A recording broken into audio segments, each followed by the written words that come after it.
Allô tout le monde, bienvenue sur ma page, j'espère que ça va bien aujourd'hui. Je vais vous faire un petit vidéo sur les cafés. Donc on va faire un petit comeback de café. Je reçois beaucoup de questions sur les gens qui se demandent un peu c'est quoi les différents types de café, c'est quoi un latte, c'est quoi un cappuccino, c'est quoi un flat white, c'est quoi la différence entre tout ça.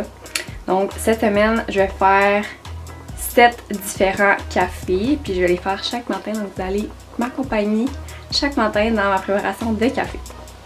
On est lundi en passant, donc lundi matin on a besoin de quelque chose, j'aurais dit quelque chose de fort, mais j'ai vraiment le goût d'un latte.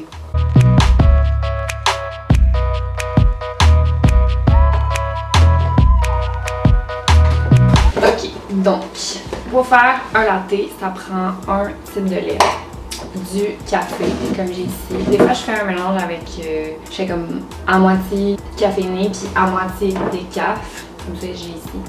Mais là, vu qu'on est lundi, peut-être que je vais faire full caféine, j'ai un cours tantôt, donc on va faire ça comme ça. Puis d'habitude, je prends souvent le lait d'amande.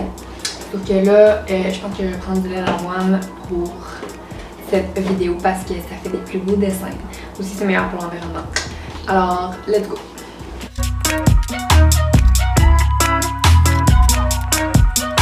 Je sais pas si vous avez déjà entendu parler des lattés dans les bols, mais c'est vraiment populaire. Souvent les cafés vont donner une tasse, mais comme une tasse assez grosse que ça pourrait être comme un petit bol. Fait que moi j'ai décidé de faire ça dans un bol ici. Puis aussi ça va permettre de faire la différence entre la grandeur pour les prochaines vidéos, donc les prochains jours de café.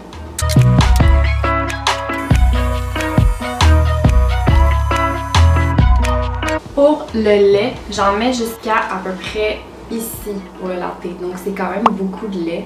Après je vais le faire mousser jusqu'à environ ici.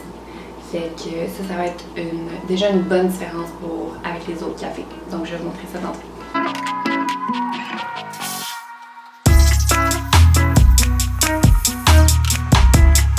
Donc la mousse du latte est comme un peu comme ça, je sais pas si vous voyez, je vais vous montrer tantôt avec le café.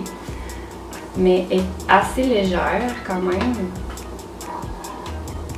Là, peut-être j'ai été un peu trop légère. Ça ressemble plus à un flat white, ça ici, parce que c'est assez liquide, là, comme vous pouvez voir. Je vais vous montrer ça. C'est pas très beau, malheureusement, mais ça va être délicieux. Alors voilà, mon beau petit latte de ce matin. Je peux vous donner une idée de la texture du lait, comme ça ici. J'ai fait un peu trop liquide pour un latte, sauf que ça a l'air quand même beau, ça va être bon, je suis certaine.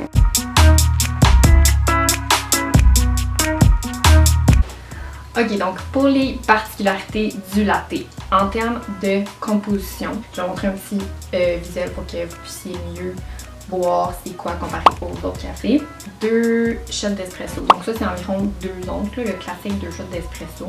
Puis le reste, ça va être du lait, mais c'est vraiment une grosse boisson. Donc normalement, un latte c'est 12 onces. Le shot est 2 onces, fait qu'il va avoir 10 onces de lait moussé. Le lait est moussé, pas beaucoup, mais quand même assez pour que ça soit vraiment crémeux. Ça goûte pas très très fort le café, c'est enveloppant. Par contre, il y a certaines personnes qui peuvent trouver ça un peu lourd des fois, justement parce qu'il y a beaucoup de consistance. Puis justement, vu que la consistance est majoritairement du lait, je trouve que ça refroidit un peu plus vite. Mais il y en a pour qui ça dérange pas trop, même que ça goûte un peu plus là, quand ça refroidit. Parce que c'est vraiment doux. Je dirais que c'est le type de café qui va le mieux avec les desserts ou avec n'importe quelle pâtisserie parce que ça accompagne bien, c'est dans les mêmes tons de goût.